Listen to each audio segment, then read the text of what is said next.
परमेश्वर अपने एक सत्संग में कहते हैं कि सत्संग में बूटे साधु एक से एक अगाधु, नर उनकी शरणा लाग जिनकी झुकी तड़े न डाली।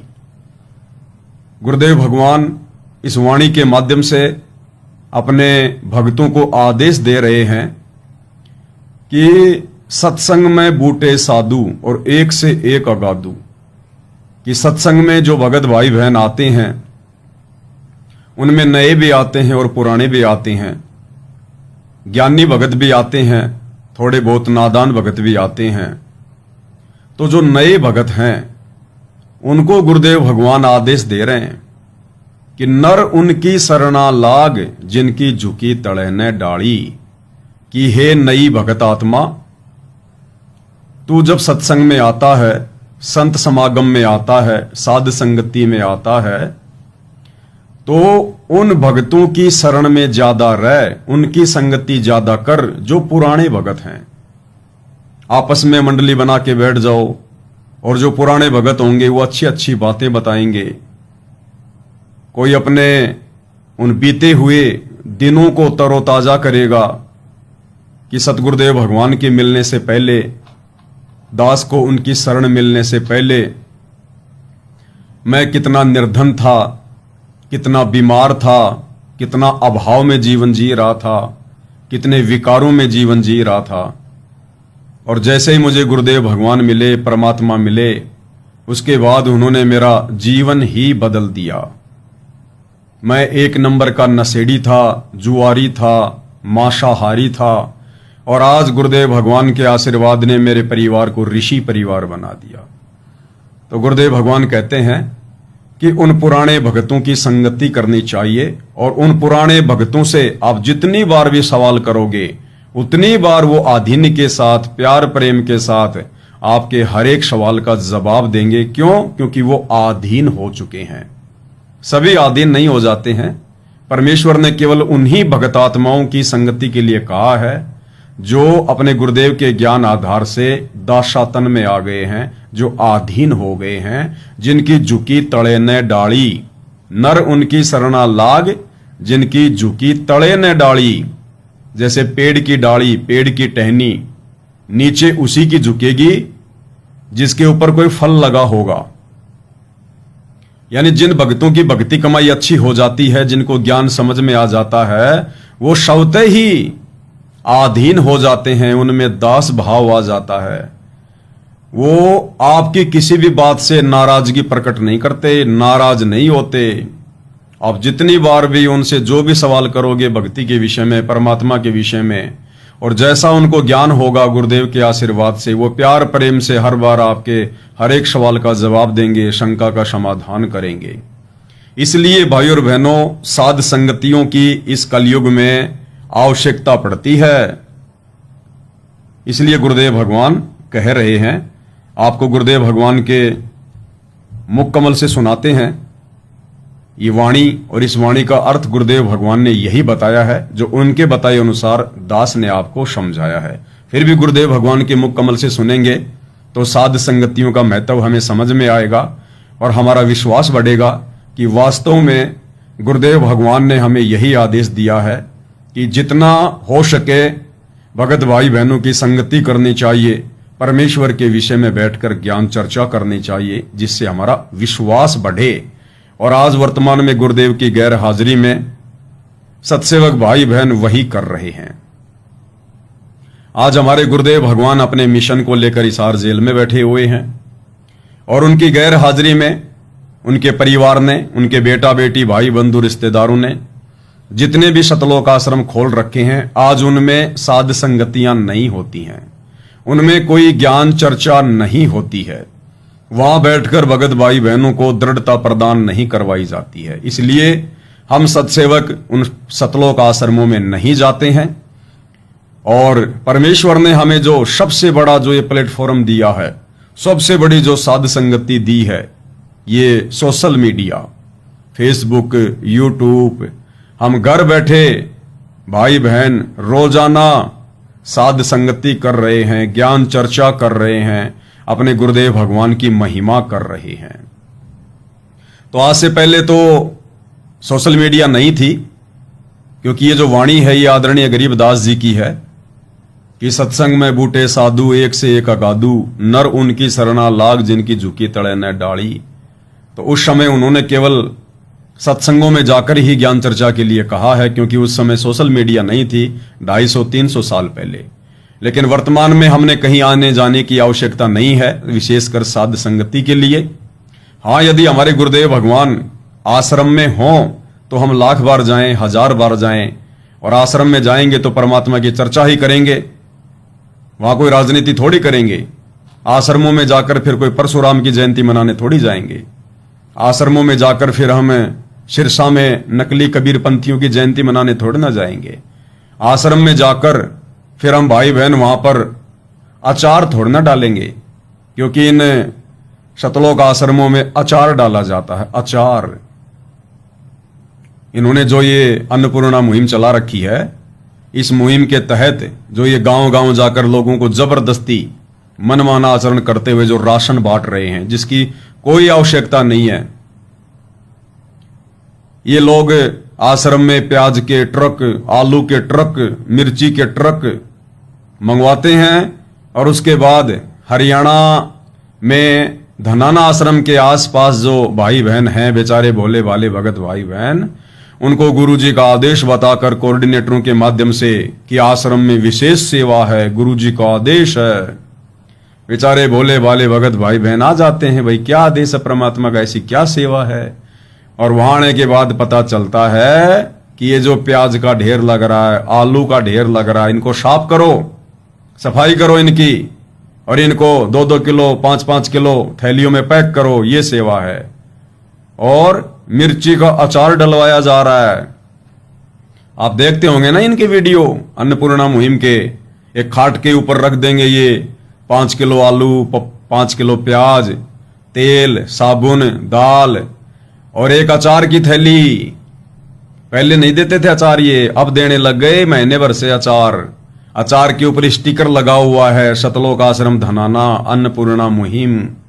तो ये हमारी माता बहनों से इन आश्रमों में अचार डलवाते हैं, अचार।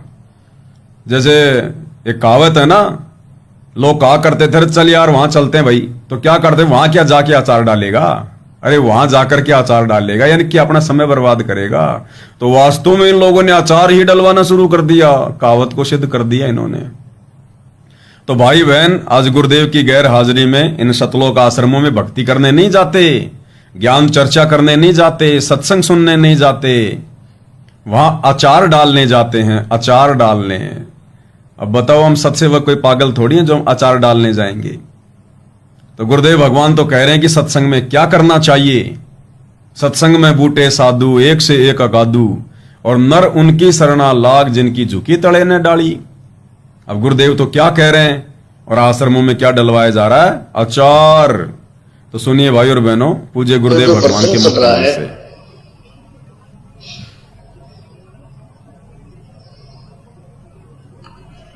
कि सत्संग में आपको इसलिए बुलाया जाता है, यहां पर पुराने भक्त भी होते हैं और बिल्कुल नए भक्त भी आते हैं। इसमें क्या है कि सत्संग में बूटे साधु, ये साधु मान संत भक्त, साधना करने वाले योगी सब साधु होते हैं। साधक है जिन्हें बुराई छोड़ दी, सीधा सीधा सीधा चालो सो साधु कहावे, सब बुराई त्याग के भक्ति मार्ग में बिल्कुल सीधा होकर चले सो साधु है, योगी है, भक्त है। तो कहते हैं सत्संग में अच्छे अच्छे भक्त होते हैं, एक से एक अच्छी आत्मा मिलेगी। लेकिन नए भक्त के लिए संकेत है कि उनके पास बैठना, उनसे चर्चा करना प्रभु की, उनसे क्योंकि यहाँ आपको इसलिए बुलाया जाता है कि दास तो 2 घंटे सत्संग करके फिर संगत से मिलने में लग जाता है, और बाकी भक्त मिलने बाद में बैठ जाते मंडली बना के, चर्चा चलती है। गुरुदेव नाथ जी ये बताया, इसका नए भक्त पूछते हैं इसका क्या अर्थ बनता है, तो पुराने भक्त उनको बताते हैं। उसके लिए बताते हैं कि उन नए भक्तों को कहते हैं कि उनकी संग में बैठ जिनकी झुकी तले ने डाली, यानी जैसे पौधे पेड़ होते हैं और जिनके फल लद पद लगे हो, आम के या अंगूर के गुच्छे लगे हो, तो वो नीचे को झुक जाती है टहनियां। तो वो फलदार वृक्ष होते हैं। अर्थात जो विनम्र आत्माएं हो चुकी हैं, जो कितनी बार आप प्रसन्न करते हो, प्यार से उत्तर दे रहे हैं, समझो वो भक्ति से परिपूर्ण है, तो उनसे ही ज्ञान समझे, इसका ये तात्पर्य है। अब जो दास सच गुरुदेव भगवान कह रहे हैं कि उन्हीं से ज्ञान समझें, यानी एक दूसरे भगत से ज्ञान समझने का आदेश गुरुदेव भगवान का है। तो गुरुदेव कह रहे हैं कि जब ये दास 2 घंटे सत्संग कर देता है, और आपको आश्रम में इसीलिए बुलाया जाता है कि दास तो 2 घंटे सत्संग करता है, उसके बाद तुम क्या करोगे? फिर आपस में बैठकर मंडली बनाओ, मंडली बनाकर बैठ जाओ, और जो पुराने भगत हैं उनको बैठा लो बीच में कि आजा भगत जी, परमात्मा की चर्चा करेंगे, हमारी कुछ शंकाएं हैं, कुछ जिज्ञासाएं हैं, आपने हमसे ज्यादा सत्संग सुने हैं, गुरुदेव की ज्यादा संगति की है, हम तो नए नए भगत हैं, आओ बैठो, कुछ विशेष बात बताओ गुरुदेव भगवान के विषय में। तो उनको बीच में बैठा लो और फिर ज्ञान चर्चा करो, दृढ़ता प्राप्त करो, विश्वास बढ़ेगा। और अब क्या हो रहा है? अगर कोई ज्ञान चर्चा भी कर रहा हो ना बेचारा इन सतलोक आश्रमों में, तो जबरदस्ती उठा देंगे, अरे उठो उठो भगत जी, क्या कर रहे हो तुम, अचार कौन डालेगा, अरे माता बहनों तुम क्या कर रही हो, ये कोई ज्ञान चर्चा करने का समय है क्या? ज्ञान चर्चा करने आती हो क्या तुम आश्रमों में? वो प्याज कौन साफ करेगा? अब ये हो रहा है भाई और बहनों। और हमारे भाई बहन भी कुछ इसी प्रकार के हैं जो इन आश्रमों में जाते हैं, इनको ज्ञान चर्चा अच्छी भी नहीं लगती, मोबाइल सबके हाथ में है, जितनी देर बैठे उतनी देर बैठे, लेटने का मन किया तो लेट गए, खाने का मन किया तो खा लिया, चाय पानी पी लिया, और फिर लेके मोबाइल कहां जाएंगे? कबीर जी के झोपड़े के पास में सेल्फी लेने, जुलाहों के कुएं के पास में सेल्फी लेने के लिए, और मिट्टी की गाय उसके पास में सेल्फी लेने के लिए, और मिट्टी के पहाड़ सेल्फी लेने के लिए, लहर तारा तालाब सेल्फी लेने के लिए। और फिर भी टाइम पास नहीं होता तो चलो रे भाई, वो प्रदर्शनी लगा रखी है ना, उसमें तरह तरह के चित्र लगा रखे हैं, मूर्तियां लगा रखी हैं, चलो प्रदर्शनी देख के आते हैं। फिर प्रदर्शनी देखने चले जाते हैं, फिर संध्या आरती का समय हो जाता है, पड़े पड़े संध्या आरती कर लेते हैं। संध्या आरती के समय आधे से ज्यादा तो मोबाइलों में लगे रहते हैं, इंस्टाग्राम पे, फेसबुक पे। हो गई संध्या आरती, कोई लेटा हुआ है। अब सेवादार भी ऐसे ही हो गए, वो भी नहीं किसी को उठाते ना किसी को जगाते आरती के समय। उनको पता है बेचारा क्या उठेगा, ये क्या आरती करेगा, ये 5 घंटे से तो ये अचार डाल रहा था, 5-7 घंटे से तो ये प्याज साफ कर रहे थे, आलू साफ कर रहे थे, पैकिंग कर रहे थे, अन्नपूर्णा के स्टिकर लगा रहे थे। क्या ज्ञान चर्चा करेगा, क्या बेचारा आरती करेगा? सुन दे इसको, सोते सोते वहां आरती हो जाती है। ये हकीकत है भाई और बहनों, में जाता नहीं लेकिन हकीकत सारी पता है, क्योंकि जो भाई बहन जाके आए हैं वो दास को सब कुछ बता देते हैं कि भगत जी वास्तव में वहां तो यही होता है। फिर भी हमारा मन नहीं भरा तो हम एक बार जाके आ गए वहां, सोचा पता नहीं क्या होता होगा आश्रमों में, तो भगत जी वही होता है जो परमात्मा आपसे बुलवाते हैं। तो कहने का मतलब है भाई और बहनों, गुरुदेव भगवान का आप और हमारे ऊपर एक बहुत बड़ा उपकार है जो गुरुदेव ने हमें इस कलयुग की पिछली पीढ़ी में साध संगति से जोड़ दिया। गुरुदेव हमसे अपनी महिमा करवा रहे हैं, अचार नहीं डलवा रहे, अपनी महिमा करवा रहे हैं। अब दास लाईवाता को अचार थोड़ा डालता है कि लो भक्तों मैं तुम्हें अचार डालना सिखाता हूं। अरे वो तो यूट्यूब पे सीख लो, दुनिया भर के वीडियो बना बना के डाल रखे लोगों ने, साग सब्जी बनाने के, अचार डालने के, बताओ। तो भाई और बहनों, काल का बहुत बड़ा षड्यंत्र है इन सतलोक आश्रमों में। भक्ति नाम की चीज नहीं और मर्यादा नाम की चीज नहीं, ऐसे मूर्ख बना रखा है काल में।